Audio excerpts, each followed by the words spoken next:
Tuesday, June 18, 2024. Welcome to CVM News at Noon. I'm Nika Lewis.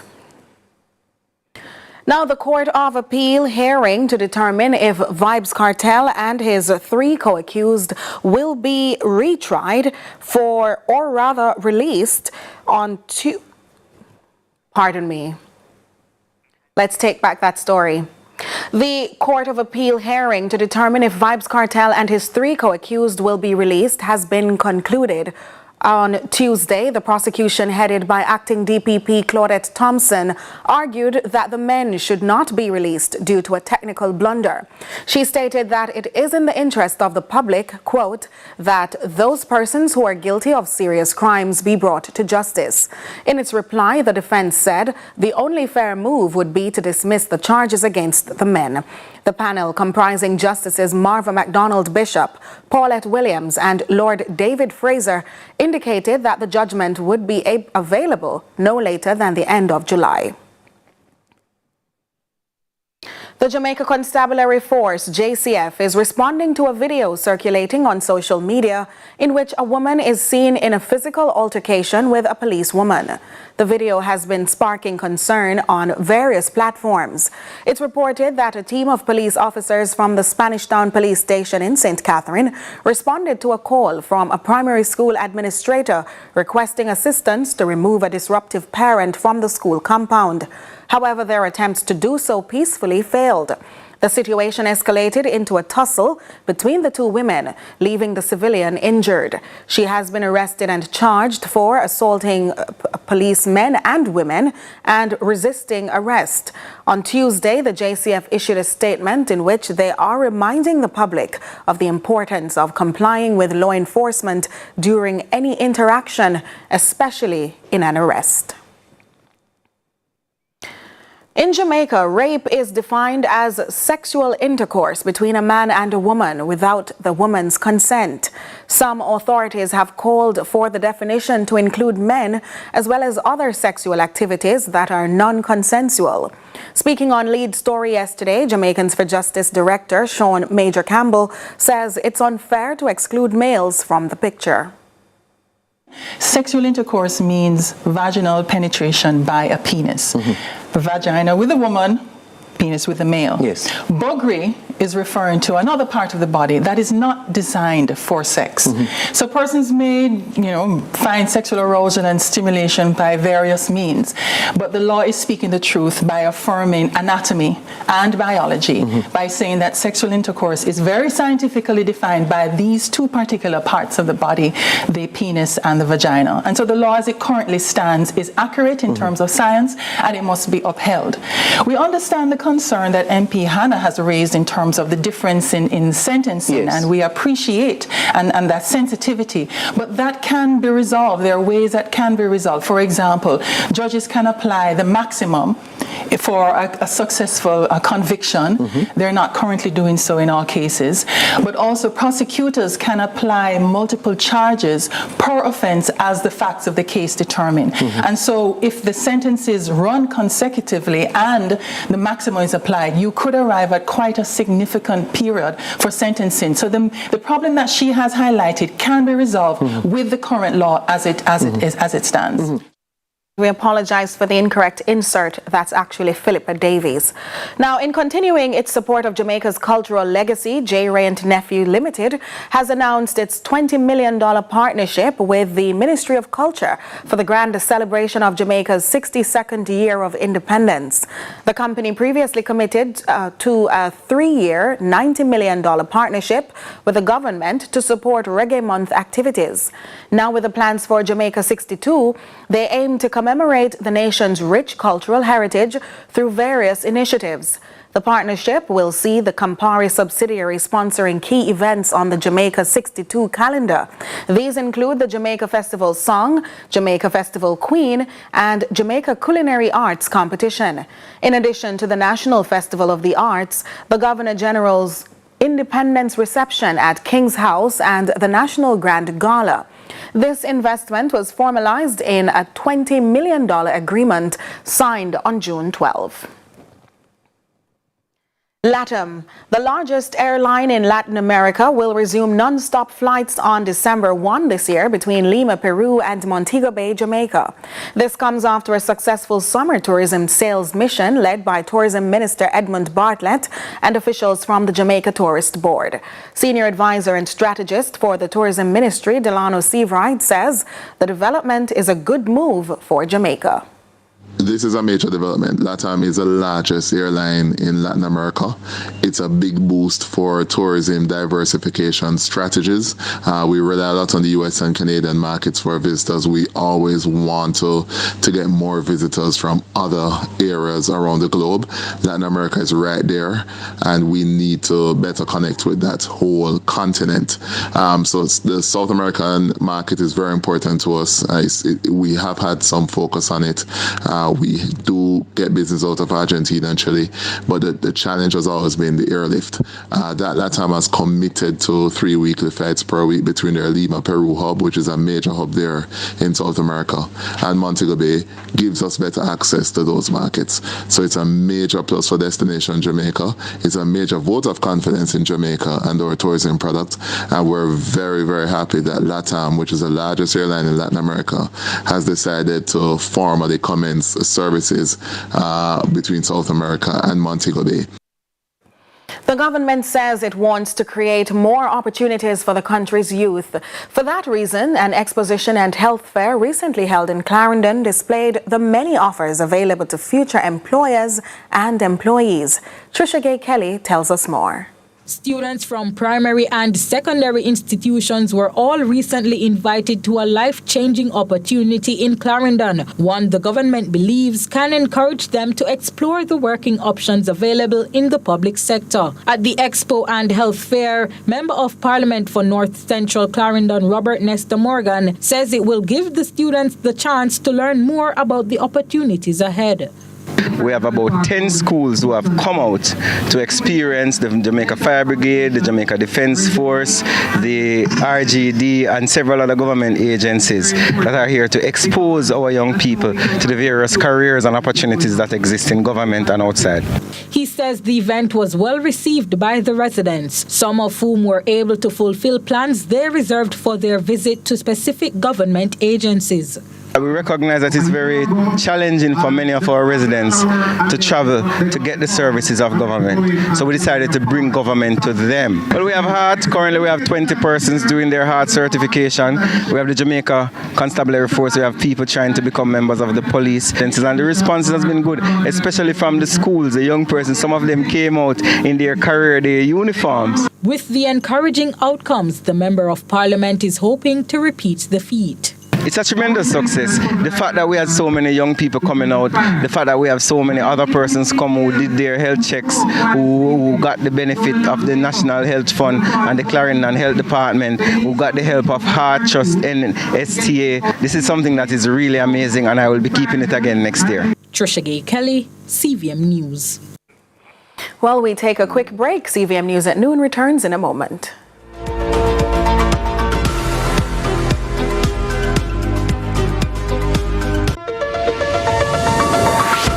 Family of Pharmacies, your trusted partner in health and wellness for over 30 years. With 8 convenient pharmacies across Eastern Jamaica.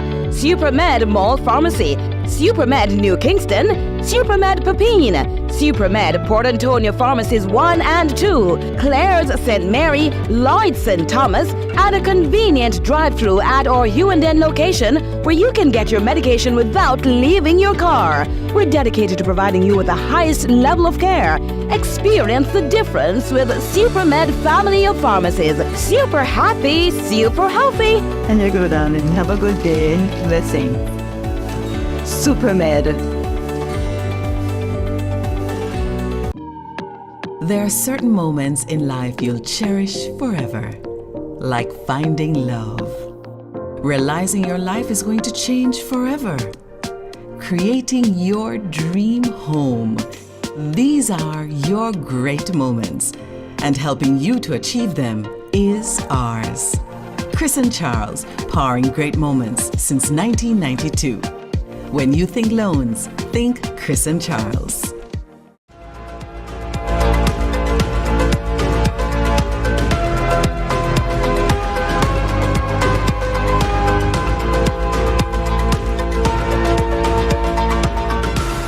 Welcome back. It's now time for our discussion segment. Well, today the Jamaica Constabulary Force issued a statement in reaction to a viral video with a civilian who could be seen resisting arrest. Now, that statement is urging citizens to cooperate with the police. But is there a specific way for these situations to be handled? Joining us to dissect the matter is Assistant Commissioner at the Independent Commission of Investigations, INDICOM, Hamish Campbell. Welcome, Mr. Campbell. Good afternoon. Well, Mr. Campbell, I don't know if you've seen the video, but if you have, by now perhaps, what were or are your observations or takeaways from that video? Well, I've seen the video, as have other members of INDICOM, which is circulating on social media widely. I don't know the full facts of that incident, and I wouldn't think very many people do, the incident and matters which immediately preceded that. Yes. And these videos, which are becoming more and more common, are only from one perspective, and a narrow perspective of that. And we're all left unsighted until an investigation is conducted, a fulsome investigation, either by ourselves or the JCF's internal investigation unit. So I wanted to set that out. We haven't received any complaint from the lady in that video about the matter. We may yet do, and we will investigate at that time. But, you know, these videos can be distressing to watch, and everyone can have a view on it. But what I saw at the moment from that, the officer was behaving in a manner which was seemingly correct. She was making very clear what her order was to go into the car. She clearly, the lady would appear to have been under arrest. And the officer was giving very clear directions to comply. And from the video, it would appear the lady, well, more than appear, the lady was not complying. And INDICOM deals with so many cases where citizens are failing to comply with lawful instructions of police officers. And the failure to comply results in consequences, either intended or unintended, to the citizen and the officer. And so I think the JCF's recent announcement to comply is correct. And we've been saying comply and then complain for many years. It's very frustrating for citizens to believe that they shouldn't be arrested, they shouldn't be directed to do this or that. But comply and then complain, and we will investigate it, or the JCF's iProbe will investigate it. Which is a fair statement to make, because we're all sitting on the outside looking in. But what does compliance suggest in situations like these? What would it look like? Well, compliance in the limited video we've seen, the officer had counted the number of times. He must have said 5, 6, 7 times, get into the car. Now, we don't know, I don't know before that the lady was being placed under arrest and was being taken to a police station. She should have gone straight into the car. Just accepted that she's under arrest. There were many citizens around. Many were actually seemingly advising the lady to do just that. But it would have been hard, because if a citizen is asking why he or she is under arrest, is that unlawful? No, not at all. And again, that's because we haven't seen the earlier part of any interaction. For all we know, the police officer, well, I'm hoping, will have explained the reason why the lady has to go into the car, the reason for her detention. So a citizen is entitled to say, yes, officer, why am I being arrested? And the officer will and must explain, you're being arrested for what? Resistance, assault, I don't know what it is, but the officer must explain the reason that a citizen's liberty is being taken from them, because that is what is happening. Indeed. Officer of the state, an agent of the state, is detaining someone against their free will. That is, if it's the arrest is lawful, then force can be used for arrest and detain individuals to take them before a police station where the matter can be investigated further. I'm excited to hear about investigating further, because while I'm not inclined to take sides, as a female looking on, it's very obvious one of those women is in terrible pain, because that grip of the hair that is almost stitched, weaved into that woman's head must be tremendously painful. Is that proper procedure in effecting an arrest? Well, the use of, we'll come back slightly, it's the use of force. Is the use of force by a police officer proportionate, necessary, reasonable, lawful. And again, we're just judging from a narrow framework, and I understand the question entirely. And we can all look at it and think, oh, that stuff looks uncomfortable, embarrassing, unnecessary. But we're not in a position at the moment to judge whether it's unnecessary or technically over the top that went to the sort of Parliament. How often does Indicom receive these sorts of reports with these types of incidents, allegedly people resisting arrest? Numerous, daily, weekly. Over the years, I mean, the assault allegation and complaint by the citizen against the Jamaican Constabulary Force is the highest complaint category that we deal with. It's just over hundreds a year, and many of them arise from or result from the arrest interaction. There are other types of assault which don't have any arrest in them, and they have a more egregious aspect to them on occasions. But this is not uncommon. What is becoming more prevalent, when we discussed this recently with the JCF, is that the use of social media, which I fully support, is indicating and showing officers in these encounters, which don't always look, delicate and nice. And it comes back to our larger debate. Body-worn cameras being worn by the police officers would assist all parties in terms of determining the full nature, because a body-worn camera would have to be turned on prior to the engagement with the citizen. And then we would see the full incident from the beginning to the end, not this halfway through. Why on earth is that police officer holding on to the lady's hair? Why is she holding on to the pants? Why is the lady really resisting? We don't know what took place beforehand, and I'm not going to make a judgment on that at this time. Does that also make it harder for you to say who, if anyone, is seemingly wrong from what we've seen in that video? It would be inappropriate for anybody, including me, to make any judgment on what is wrong and right in the video. Everyone will have a view. That's perfectly right to do so. Yes. And that's why the police have to be conscious of their role in society and the transparency of their actions and behavior, and to be accountable for their actions and behavior, because their judges are the community. The people watching, they've all seen this now, and many will have a different view, but we can't make a judgment as to what's right and wrong, because officers are entitled to use legitimate use of force to execute their lawful authority. And that extends from, sir, madam, get in that car, a gentle hand on the shoulder. Should they also then, Mr. Campbell, at that point, instruct the person they're trying to resist, or declare, rather, their intention to use force?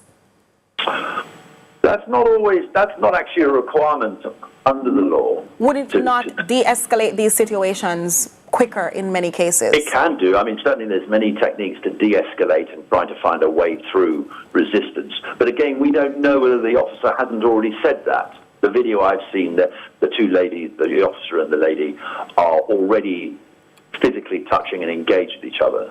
So we don't know what's been said before, where the officer may have said, madam, you need to be in the car, I'm arresting you for, get in the car. And then there's been this resistance, and she's going to say, well, I'm going to put you in the car. We don't know. All right, early days yet. So yes, we may see an investigation soon in the matter, but thank you so much. That was Assistant Commissioner at the Independent Commission of Investigations, Indicom, Mr. Hamish Campbell. Thanks, Mr. Campbell. It's now time for a quick biz with Andrew Laidley.